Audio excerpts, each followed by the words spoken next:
Vardan Dievo, Tėvo ir Sūnaus ir Šventosios Dvasios. Amen. 42 diena.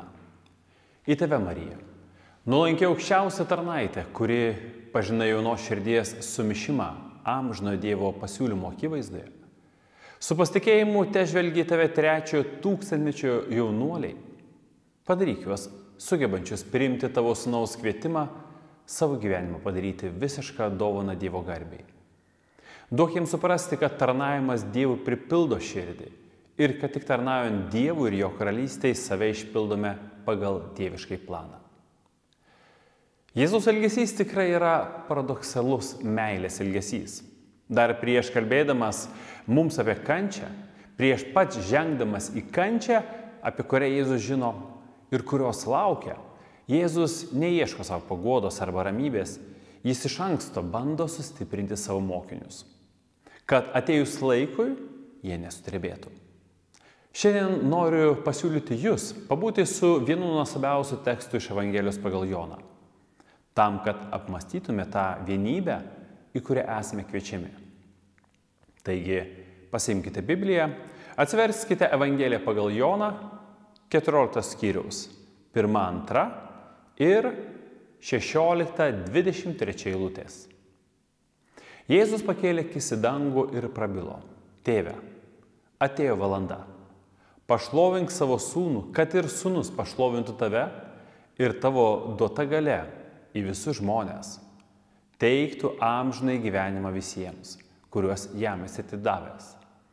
Jie nėra iš pasaulio, kaip ir aš ne iš pasaulio. Pašventink juos tiesa.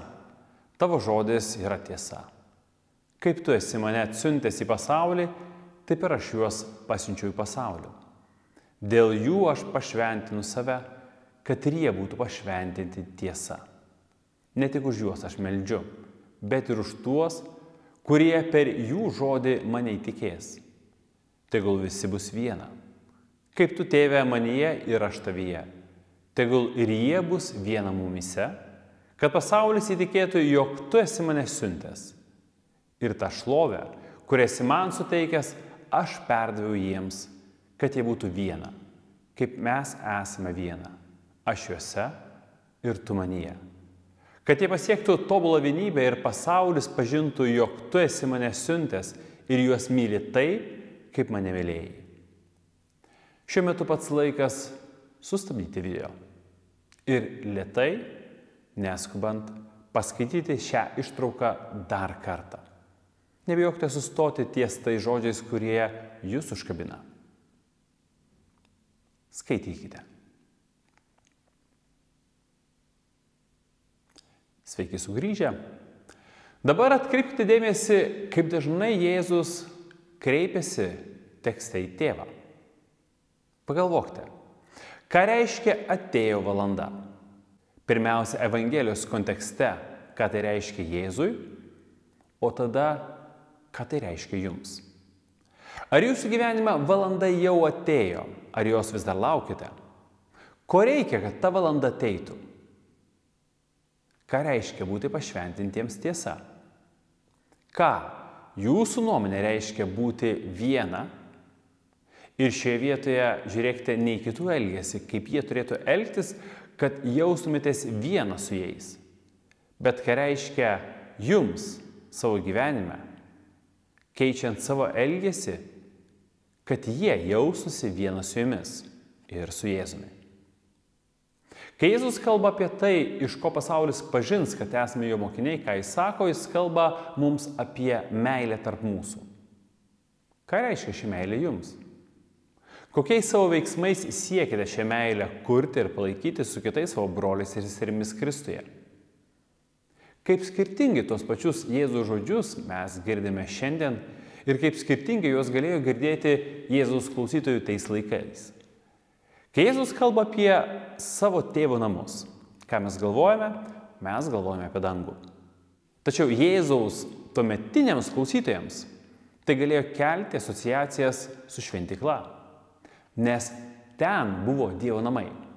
Šventykla buvo regimas Dievo buvimas savo tautoje ir fizinė šventykla tai tarsi pasirengimas tapimui kūnu. Atsimenat, Jėzus save lygino su šventykla, kai kalbėjo apie jo sugriuvimą ir per 3 dienas atstatymą. Tačiau tikroji šventykla, kur Dievas trokšta apsigyventi, yra mūsų širdis. Žvelgdami į tai, ką apie šventyklą rašo Biblija ir istoriniai šaltiniai, mes galime suprasti, kad šventykla buvo išpuošta auksu ir brangiausiais akmenimis, nes Dievui reikia duoti tik tai, kas yra geriausia. Dievas pasirinko mus, kad mes savo pasirinkimais ir gyvenimu išpuoštume savo vidinę buveinę gražiausiamis dorybėmis. Dievo garbiai, jo šloviai. Tačiau to nepasieksime tik savo jėgomis. Tam noriu jūs pakviesti tiesiog atilsėti viešpatyje ir jo meilėje. Žiūrėkite, kokią meilę apdovanoja mus tėvas. Mes vadinamės Dievo vaikai ir esame. Garbė Dievui, Tėvui ir Sūnui ir Šventai Dvasiai, kaip buvo pradžioje, dabar ir visados ir per amžius. Amen. Vardan Dievo Tėvo ir Sūnaus ir Šventosios Dvasios. Amen.